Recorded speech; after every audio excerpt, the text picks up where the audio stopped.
Bonjour Thierry. Salut Christo. Ça va? Ouais, fait beau? Oui, il fait beau, oui. Enfin, oui. Non. Non. Il fait pas beau, mais ça va Mais- pas nous empêcher de faire une petite vidéo. Voilà, et on va vous parler d'une première page un peu chaleureuse. Ouais. Donc ça c'est pas mal. Ouais. On va vous parler de quelle première page, de quel album? Donc on va vous parler du tome 4 Je fais de les Black questions et Sabbath. les réponses en fait. Oui, désolé. Non, pas grave. Je sais pas pourquoi je me speedé. Donc oui, on va vous parler du tome 4 de Black Sad qui s'intitule... Ah tu vois, t'as pas les réponses. Je t'ai piégé. L'enfer, le silence. L'enfer, le silence. C'est bizarre comme titre. Et Oui, l'enfer, virgule, le le silence. silence. 2010.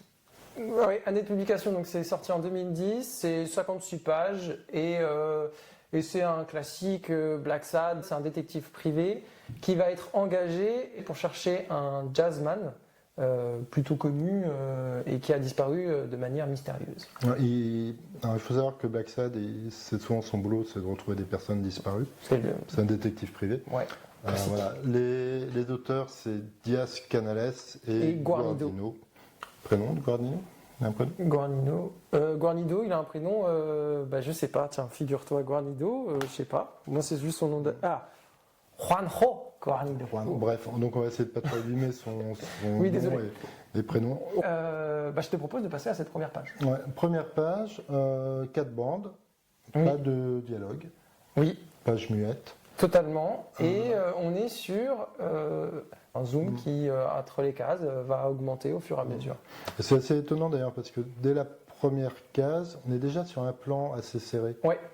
On ne Et- voit pas la pièce en entier, on a juste le bureau avec 2-3 choses sur le bureau, mais qui sont déjà indicateurs de pas mal de choses. Déjà, on voit un personnage donc qui écrase une substance avec une cuillère. Et donc il va transvaser cette petite substance dans un petit papier et il va le plier. Et en fait, en zoomant de plus en plus, on voit donc qu'on zoome sur une bouteille. Et cette bouteille, il s'avère que c'est du poison. Et le personnage va Voilà. mettre une espèce de costume et qui va rappeler donc le début du titre, l'enfer. Ouais, parce qu'il y a cette particularité de. Alors, c'est un zoom, mais qui finit par un gros dézoom quand même. Et on a le reflet de ce que fait le personnage dans la bouteille. Ouais, On voit vaguement qu'il se passe quelque chose. Évidemment, on ne reconnaît pas le personnage, sinon l'histoire aura plus d'intérêt. tout à fait. Voilà. Et on apprécie quand même la qualité du déguisement. Clairement, ça n'a pas rigolé.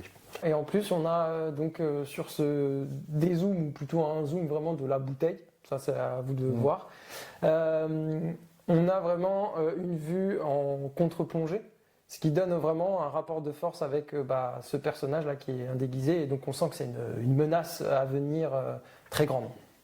Oui, puis on voit le regard qui fixe le Oui. lecteur. Et du coup, ça permet d'interpeller le lecteur de façon très efficace.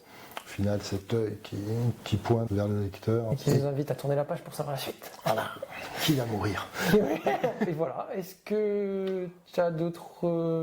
Une ambiance quand même globale au niveau de la lumière et des couleurs. On voit que c'est une seule ambiance. C'est quelque chose de à la fois sombre et rouge. Je sais pas comment déterminer ça en réalité. Et, chaleureux, quoi. C'est des couleurs chaudes qui prédominent. Mais un peu quand même, tu vois, c'est des couleurs qui rappellent un peu les flammes quelque part. Oui, oui, l'enfer. Le côté l'enfer. Donc c'est qui fonctionne bien d'ailleurs avec la manière dont on va représenter la cape du personnage, un peu les effets sur la dernière case. Et la couleur rajoute à la narration pour bien comprendre qu'on est sur un personnage diabolique Voilà. qui va tenter d'assassiner quelqu'un. Et même si on voit aucune fenêtre ni rien, on pressent quand même que c'est la nuit. Oui. Parce que de toute façon, il est éclairé par une espèce de lanterne et puis. Oui, Ouais, tout mais est on n'a sombre. pas le sentiment qu'il est planqué dans une Oui. cave ou un truc. Ouais, tu vois, ouais, ouais. C'est vrai. C'est bien fait. Hein. Alors que si mais ça se Guarnido, trouve- à chaque fois, des ambiances colorées. Les contrastes sont hyper bien maîtrisés. Voilà. Je pense que c'est à peu près tout sur cette première page. En définitive, qu'est-ce qu'on peut conclure là-dessus? On peut juste admirer la capacité, le talent pour les mains. Oui, c'est La vrai, maîtrise. ouais, clairement. La maîtrise vas-y, comment je te plie une feuille de papier. Exactement. Et, Ça donc, paraît naturel comme ça, mais en fait c'est très très dur.